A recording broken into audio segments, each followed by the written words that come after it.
Hey people, one thing I hear a lot from my students and often read in the comments is, I just don't have enough ideas, especially when I'm supposed to improvise to music. How can I play the drums in a more interesting way? On the one hand, I would like to briefly point out that I made a video on how to get more creative in general, but especially on the instrument. You can watch it again here.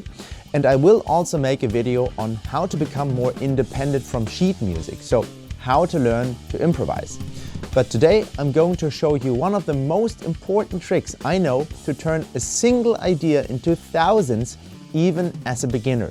And that's actually true and no clickbait, as you are about to see. Because I'll tell you something very important now.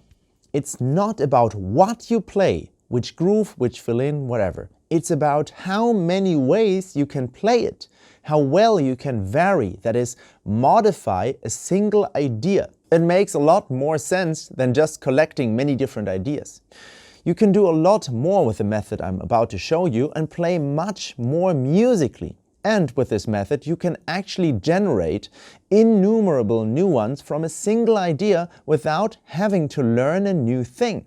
Everything we play on the drums is made up of 4 elements. What we play, the rhythm, the beats themselves, the pure pattern.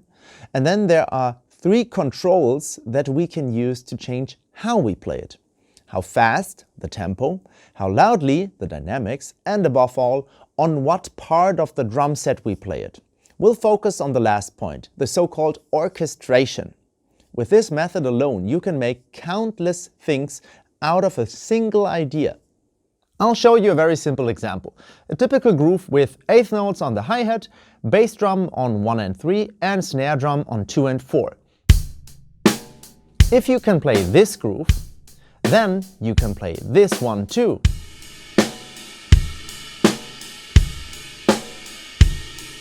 And this one. And this one.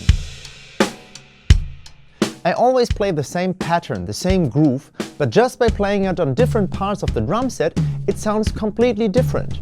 So you can turn one groove into numerous ideas this way. And of course, you can adjust them further with the other 2 controls. You can play each one of them softer or louder, faster or slower, and this way, theoretically, you already have an infinite number of possibilities. And with it, I can already accompany a whole song and also different styles of music. This is always the same groove.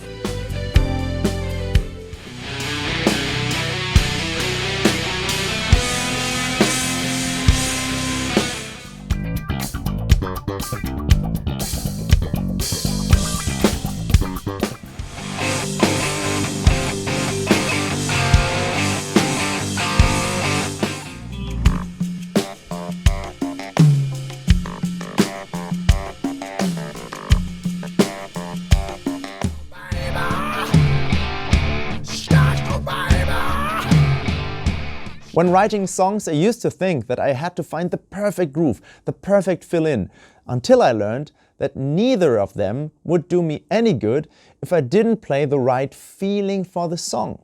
So it is much more important how we play something than what we play. What good is a van full of obscure, highly specialized tools that I rarely use and that I have to search for a long time? I can get a lot further with a small box of carefully selected tools I keep in good shape, and above all, with the know-how, how I can use them in many ways depending on the situation. And now I want to show you 2 more ways in which you can best do this. Here we actually stay on the same instrument, for example the hi-hat or the right cymbal. Now we are challenging our independence, because the kick drum and snare drum have to continue playing exactly the same thing. They are the core of the groove. We're just changing the accompaniment. We can now vary the character of the beat in 3 easy ways. On the hi-hat, of course, we can easily do this by playing it open or closed. And of course, there are also different levels. You can squeeze it tight or just lightly. You can play them completely open or just so that the cymbals rub against each other very lightly. On the right cymbal, you can play on the bell. You can do this with the shoulder of the stick or just the tip. Here too, you have different gradations. I'm now playing the same groove again, and you will notice how much I can change the character of the groove only with these two possibilities.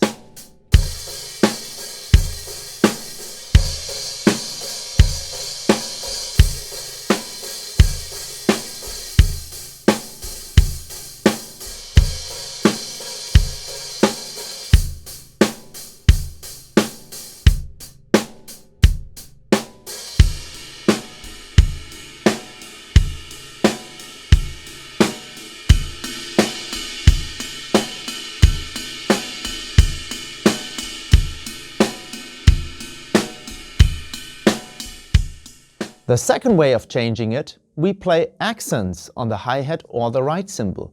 I can strongly influence the feeling by only using different accents.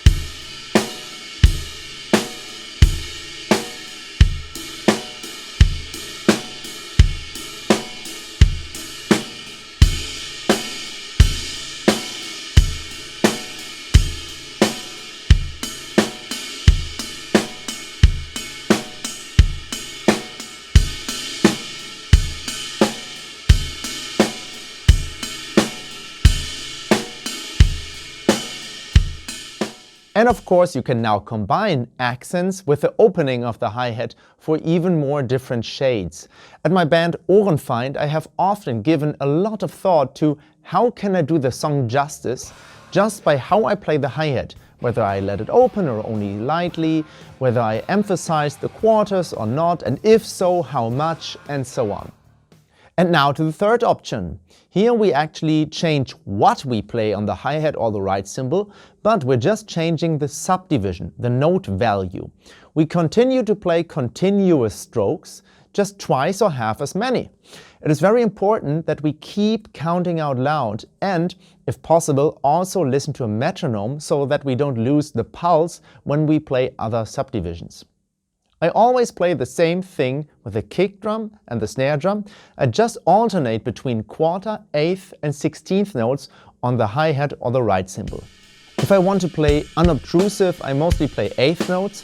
If I want to create more vigor, I go for quarter notes. 16th notes can create a high tension but also a gentle flow depending on how you accent them.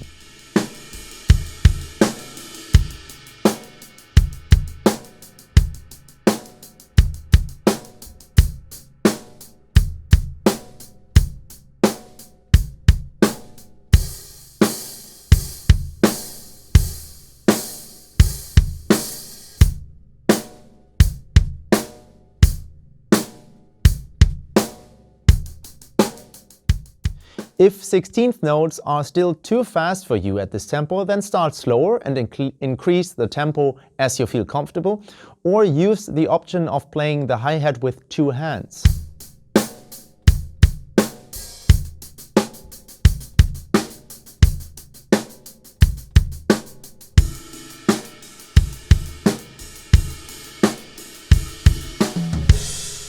And now imagine what you can already achieve with this method.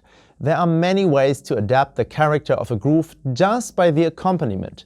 And then you can distribute these variants all over the drums. Play them fast and slow, loud or quiet, infinite possibilities. I don't want to confuse you with that, because you shouldn't always play everything. But I want to show you what is available to you and that you are already able to do all of this, even if you are still a beginner. In the next step, you could turn the tables and leave the accompaniment the same, but change individual hits of the bass drum and snare drum. You don't have to learn a new groove. It is often enough that you add or move just one single beat to fundamentally change the feeling.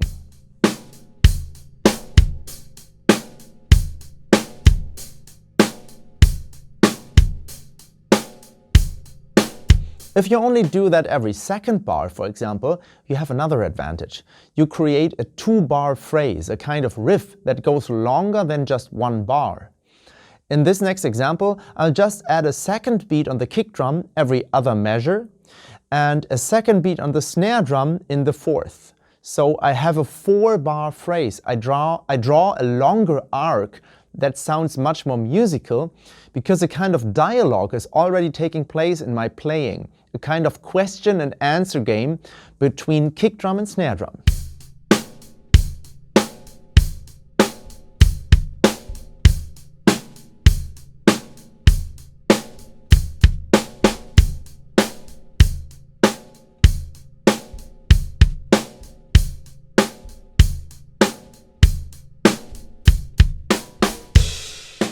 And then, of course, you can do the opposite and omit notes. This is something that is unfortunately often forgotten. We can create a lot of tension with silence or just leaving out single beats. Negating an expected stroke is a powerful tool. Remember how haunting silence can be, especially as a contrast when it suddenly gets quiet. We can consciously use this on the drums, especially on such a loud instrument. To first leave out bass drum beats and then add them back in always feels to me like kind of a boost, for example.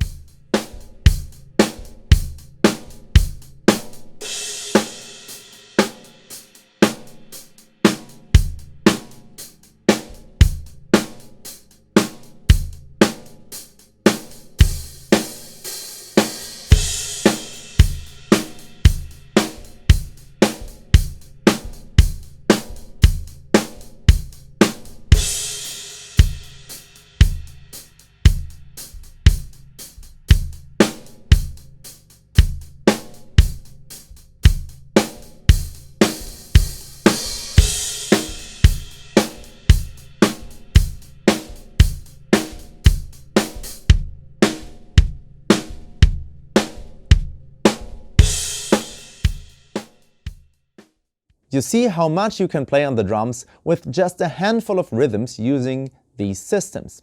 You don't have to wait to learn the perfect groove. If you have an open ear for the music, what it needs from you, what volume, what frequencies, what feeling, you will be able to adapt what you can already play accordingly.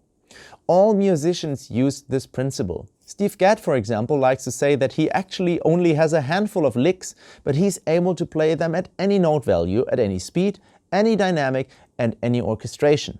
Sure, you should learn a few cool grooves and fill-ins from time to time to get new ideas and fill your toolbox a bit, but it always makes more sense to know many uses and possible variations instead of just a lot of licks that you can only play in one way. Because you don't want to be one of those annoying drummers who are just looking for an opportunity to finally show the great fill-in that they have just learned, even if it doesn't fit at all. The best is the combination. Learn new grooves, fill-ins, riffs, and then practice right away to modify them and integrate them into your playing, so you internalize them and make something very personal out of them, a part of your musical voice. This is why you shouldn't trust anyone who wants to show you grooves or fill-ins that always fit. Something like that does not exist. Everything we play has to be adjusted to serve the song, and it's much more important, more constructive, and more musical to adapt how we play rather than what we play. With these simple methods, you can play an infinite number of grooves and accompany the music in the best possible way. In the next video, I'll show you how you can use the same system for fill-ins. So, if you haven't already, you should subscribe now and activate the bell symbol so that you don't miss a new video. Until then, take care and bye-bye.